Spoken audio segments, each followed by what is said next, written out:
It's so lovely to be here on this beautiful day in Lisbon. Is it like this every day of the year? If so, I'm moving here, definitely. I want to start, as was mentioned, I'm a clinical psychologist and an author. I specialize in 20-somethings, but I want to start by telling you a quick story about my son when he was little, long before he was a 20-something. But when my son was little, he used to run around the playground and run around the house and run around the store. You can probably relate or have been there yourselves, whenever he could because it was easy and fun. And then he went to school and he ran around the playground some more and he ran around the classroom and he ran around the hallways because it was easy and fun, and he played team sports with his friends because it was easy and fun. He's in college now, so he's busy. Team sports are hard to play, unless you're a varsity athlete in college. So he does less running around. Running around means going to the gym, which is boring and lonely and hard. So for this kid who, all growing up, physical activity was natural and easy and fun, something that he did all the time, it's mostly become a chore. So unfortunately, something similar has happened to him with reading, and he has an author for a mom, okay? So that says a lot. But when my son was young, he read before school because he was up and wanted something to do. He would read easily an hour before school. At night, we would read together as a family again because it was easy and fun, and because I didn't allow my kids to have phones when they were young. So we read at night, we read in the day, he read at school. That was fun for a while, but then reading became required, and it was work, and he was reading stuff he didn't like, stuff he didn't want to do. And so now he's 20, and my kid, who used to literally read hundreds of pages a day, basically reads news and snippets on his phone. But it's not just my 20-something. I specialize in 20-somethings, and for 20-somethings around the world, so many are struggling with healthy habits like exercise and reading. Things that were once fun and easy for them now feel like work. They feel like a chore. So what does the brain do? The brain's going to find other things that feel fun and easy and that require less effort. And most commonly, especially for 20-somethings, that means scrolling on your phone. So scrolling on your phone is what is called an evolutionary trap. It taps into the human desire for stimulation and connection, but it actually winds up leaving people feeling overstimulated and disconnected.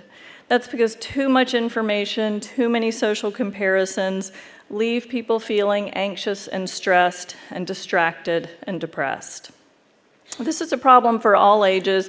It's especially a problem for 20-somethings because 20-somethings are living what I call their defining decade. These are the years when the things that we do and the things that we don't do are going to have an inordinate impact on who we become in life. It's also particularly important for 20-somethings because 20-somethings brains are going through the second and last growth spurt in life. So every day what you do and what you don't do is wiring your brain to be the adult you're going to be. So the good news on my end is, as a therapist for 20-somethings, it's actually a pretty easy time to wire in habits when you're in your 20s and your brain is rewiring itself for adulthood. It's asking you, okay, what are we going to be doing every day? The question is, are we going to wire in good habits or not so good habits? What are we going to wire our brains to expect and enjoy? What are we going to spend our time doing? Are we going to spend the average 4 to 6 hours per day that 20-somethings spend scrolling on their phones? Or are we going to do something else? Now, to be fair to 20-somethings, I would say most people of all ages say they want to spend less time on their phones and on their screens. But if you want to stop doing one habit, you usually need to start doing something else. You need what psychologists call a replacement behavior. That's when you replace a not-so-great habit like scrolling with a better habit like reading. So why is reading such a good habit? Well, it's easy. Reading makes you happier, healthier, sharper, smarter, and more social. So let me quickly give you a snippet on each of those. So reading makes you happier. All the research shows that the more people read, the higher levels of well-being they report.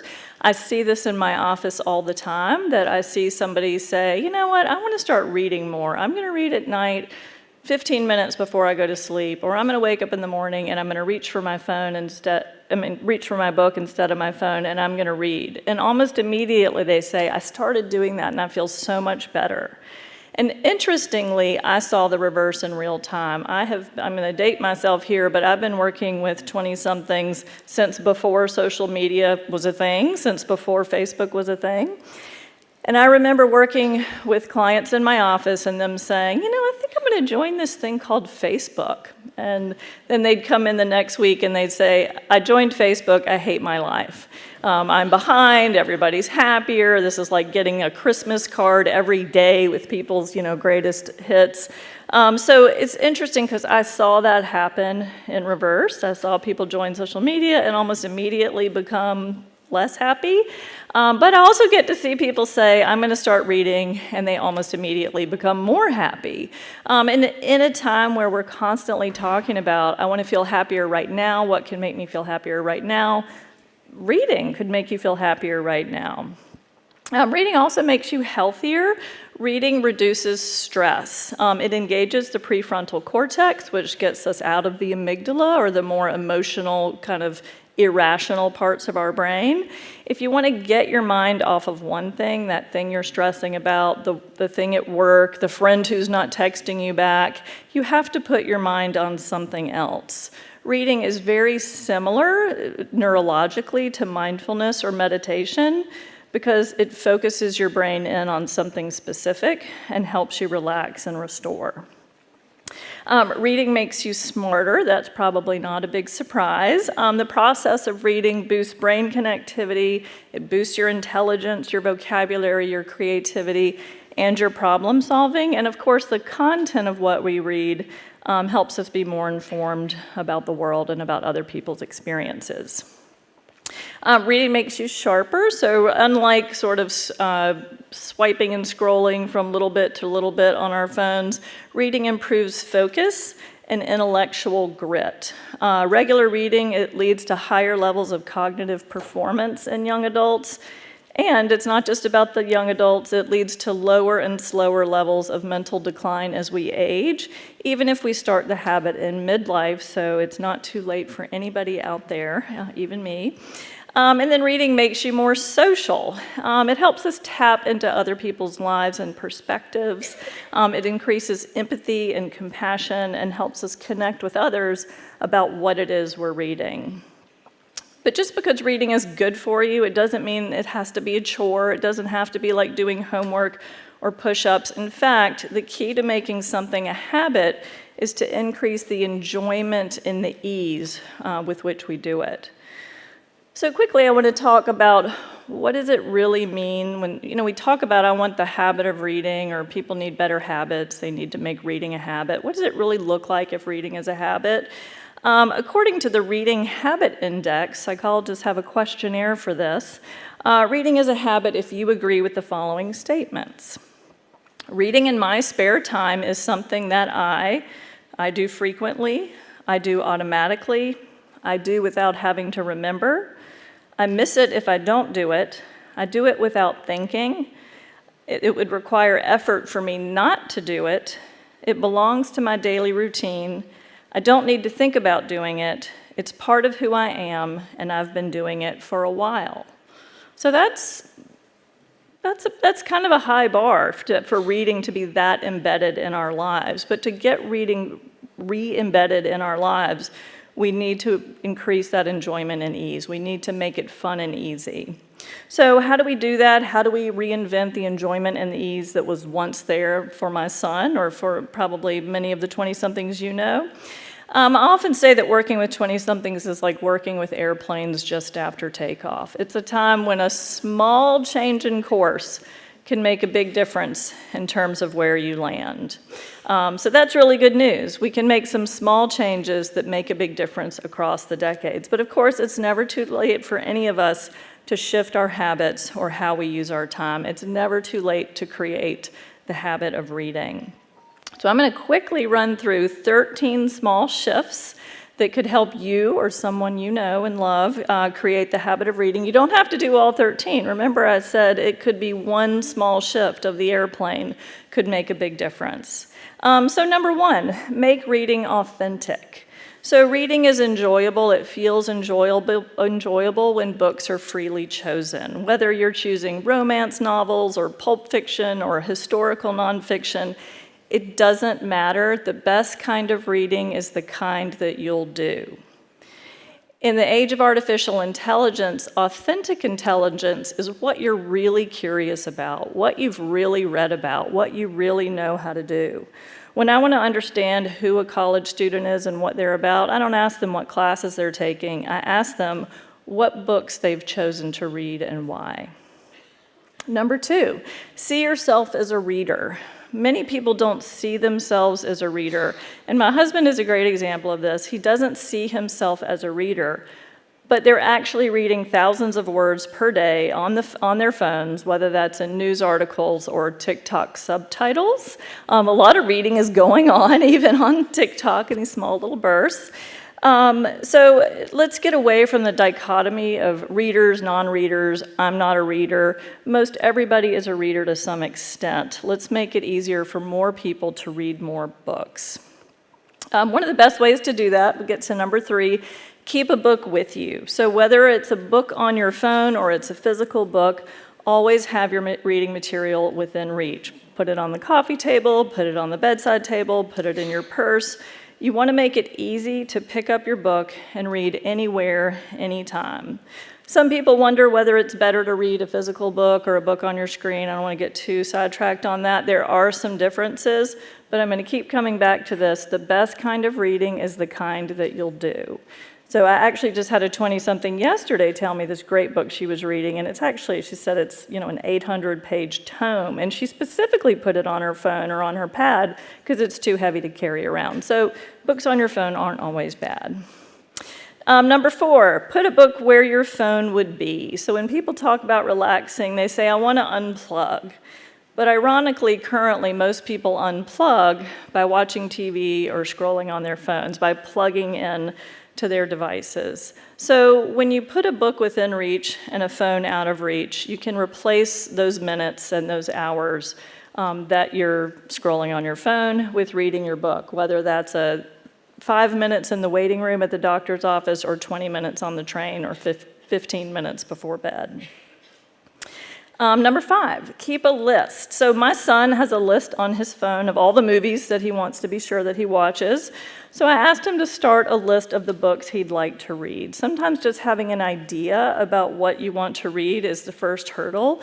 TV and social media are always streaming. They're always giving you suggestions about something that you could watch next. If we want books to be handy, we need ideas about what to read to be handy. Book Talk has lots of ideas, so take those ideas and make a list and keep it nearby. Number six, get a library card. Reading does not have to be an expensive habit. It can be entirely free. Having a library card makes reading easily accessible for everyone, and it gets you out into your community. Number seven, make reading social. Reading isn't just for introverts. Introverts are awesome. I am an introvert, but reading is not just for introverts. Young people especially read in social context. So they want to read something if their friends are reading and talking about it. They use books to connect with each other. They read the same series. They swap books and reactions. So we can all make reading more social by going to the library or a bookstore with a friend, joining a book club. It's interesting, young adults who are tired of dating apps have started read dating events, so not speed dating, read dating. And so in bars or bookstores, they meet up and talk about the books they're reading. One of my favorite young adult memories, actually, was when I had a boyfriend, and at night we would read the book aloud to each other before we went to bed. I still remember that as a really lovely memory. Number 8, give the gift of reading. So role model and encourage the social nature of reading by gifting books to family and friends. Maybe they're books for birthdays or holidays. Maybe they're used books you're passing along to others. This summer, my daughter graduated from high school, and only one person gave her a book, and I remember wondering if she was going to read it, and then one day I saw her sitting by the pool reading it. So don't be afraid to gift a book to a high schooler or a college student or a 20-something. It often sits on the shelf until it doesn't. Number 9, go audio. Many people have learning differences that make reading difficult, and listening can be easier, or they don't feel like they have the time to read. When we use audiobooks, we can incorporate reading into our life while we're walking or cooking or driving or riding the train.